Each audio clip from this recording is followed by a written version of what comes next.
ہندوستان میں پٹھان نے تمام ریکارڈ توڑ دیے ہیں. تاریخی کامیابی. پاکستان میں پٹھان پر ایف آئی آر کا توڑ دیا.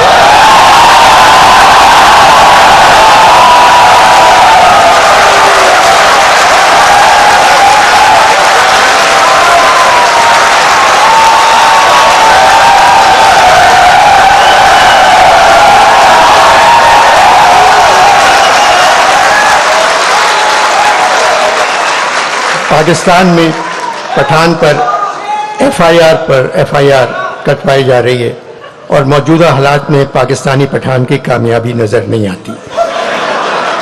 مگر سنا ہے آنے والے الیکشن میں پاکستانی پٹھان کی ایڈوانس بکنگ ہندوستانی پٹھان سے زیادہ ہے.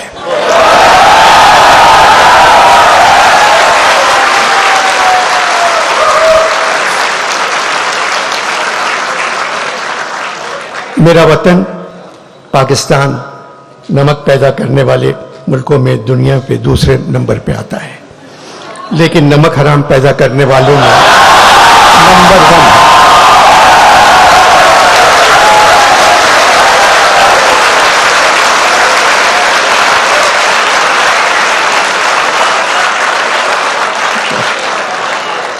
لیکن نمک حرام پیدا کرنے والوں میں نمبر 1 ہے.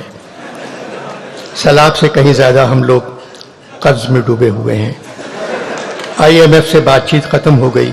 ان لوگوں نے کشکول کا منہ 50 گنا بڑھا کر ہمارے ہاتھ میں تھما دیا. اب کیا کریں؟ امیر پریشان ہے کہ ڈالر مہنگا ہو گیا، غریب پریشان ہے روٹی مہنگی ہو گئی.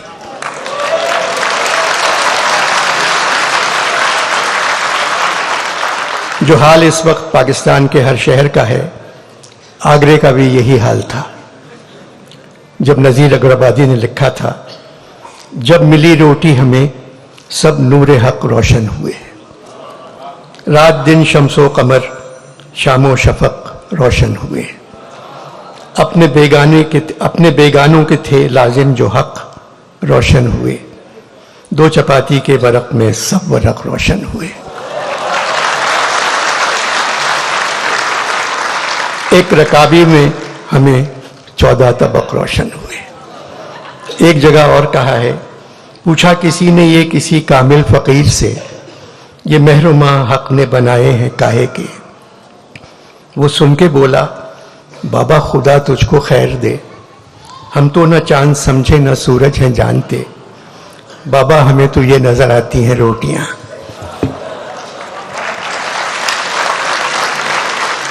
پچھتر سالوں سے جو بھی حکومت آئی، ہم نے صبر سے اس کا مقابلہ کیا،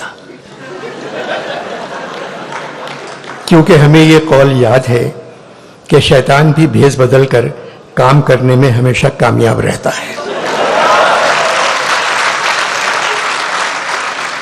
ہم تو صرف خاموش بیٹھے تماشا دیکھتے رہتے ہیں، اس نشان راہ سے دور جس کی عادت ہو گئی ہے. اس نقصان کا اندازہ بھی لگانے کی ہمت نہیں رہی جو ہم کو پہنچنے والا ہے. محمد احمد شاہ کی اردو سے محبت ان کو لاہور لے آئی. میں پہلے کہہ چکا ہوں، کراچی میں 15 سال سے یہ کانفرنس ہو رہی ہے. شہر کے حالات کچھ بھی ہوں، کانفرنس جاری رہتی ہے.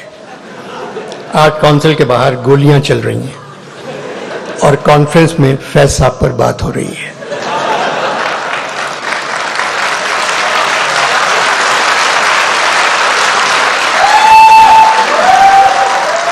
آرٹ کونسل کے باہر گولیاں چل رہی ہیں اور کانفرنس میں فیض صاحب پر بات ہو رہی ہے. میری جان ناز کا غم نہ کر کہ نہ جانے کاتب وقت نے، میری جان آج کا غم نہ کر کہ نہ جانے کاتب وقت نے، کسی اپنے کلمے بھی بھول کر کہیں لکھ رہی ہوں مسرتیں.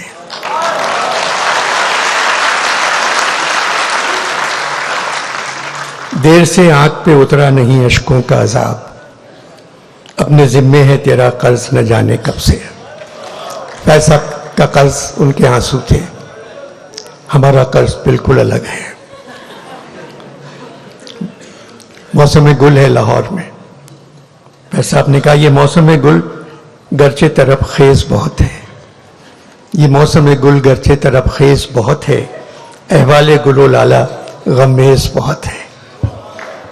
فیض صاحب ساری زندگی خلاف لکھتے رہے، مگر بڑی تہذیب اور تمیز سے، پھر بھی کچھ لکھ کر جیل چلے جاتے تھے۔ زندگی کا طویل حصہ جیلوں میں گزارا، مگر میں نے کبھی ان کو روتے نہیں دیکھا۔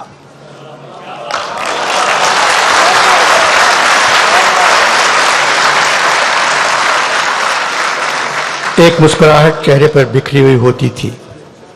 کہتے تھے مسکرانے کے علاوہ اور کیا کر سکتے ہیں، نہ ہم بدل سکتے ہیں نہ یہ لوگ بدلنے کے قابل ہیں، جبکہ خود فوج میں کرنل تھے۔ IMF نے حکومت سے کہا وزیروں اور سرکاری افسروں کے اثاثے بتائے۔ ایک زمانے میں حکومت نے فیض صاحب سے کہا تھا اپنے اثاثے بتاؤ،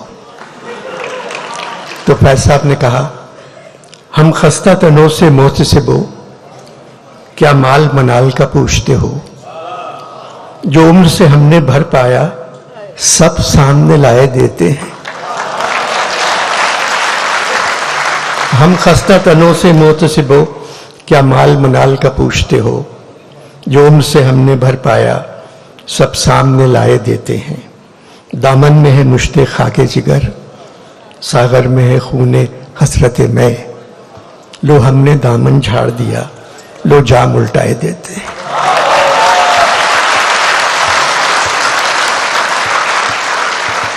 فیض صاحب اسی صدی میں پیدا ہوئے جس صدی میں اقبال پیدا ہوئے تھے۔ اقبال اس صدی کے سب سے بڑے شاعر ہیں، پھر فیض کا نمبر آتا ہے۔ فیض صاحب نے اپنی دوسری کتاب کا نام دست صبا رکھا تھا۔ دست صبا بھی اقبال کے ایک مصرے سے لیا تھا۔ اقبال نے کہا میں صورت گل دست صبا کا نہیں محتاج، کرتا ہے میرا جوش جنوں میری قبا چاک۔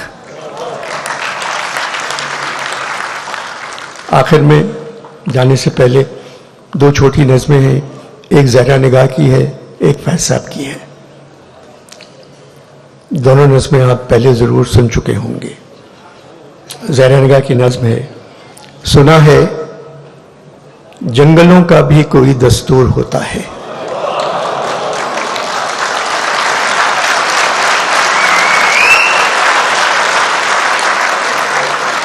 سنا ہے جنگلوں کا بھی کوئی دستور ہوتا ہے، سنا ہے شیر کا جب پیٹ بھر جائے تو وہ حملہ نہیں کرتا۔ یہاں شیر سے مراد نون نہیں ہے، اصلی شیر ہے۔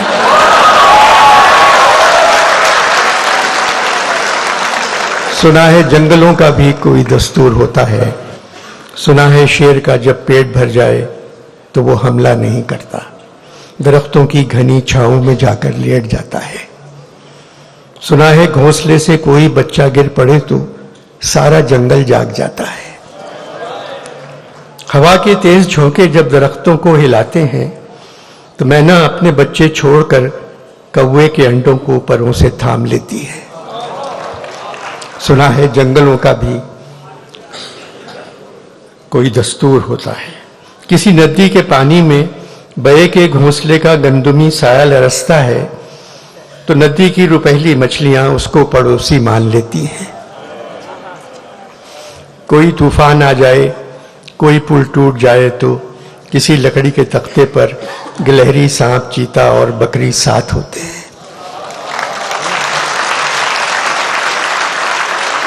سنا ہے جنگلوں کا بھی کوئی دستور ہوتا ہے، خدا بندہ جلیل و معتبر دانا و بینا منصف و اکبر، میری اس سرزمین پر جنگلوں ہی کا کوئی دستور نافذ کر۔